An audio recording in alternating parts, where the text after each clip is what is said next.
నమస్కారం ఘంటారావానికి స్వాగతం. ముందుగా ప్రధాన అంశాలు. 2 గంటలుగా కొనసాగుతున్న మంత్రివర్గం భేటీ. బడ్జెట్ కేటాయింపులపై విస్తృతంగా సమాలోచనలు.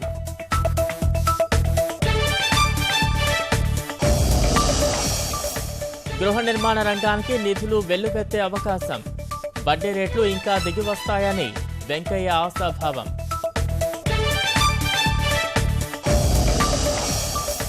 కిమ్స్ లో క్రమంగా కోలుకుంటున్న దర్శకుడు దాసరి.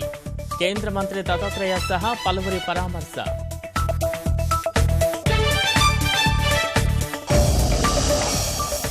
ఎయిర్సెల్ మ్యాచెస్ వ్యవహారంలో మారన్ సోదరులకు ఊరట. సిబిఐ ఈడీ కేసుల నుంచి విముక్తి కల్పించిన ఢిల్లీ కోర్టు. ఏకకాలంలో ఒకే క్షిపణితో 10 అణ్వస్త్రాల ప్రయోగం. అమెరికాకు సైనిక శక్తి చాటేలా చైనా దూకుడు.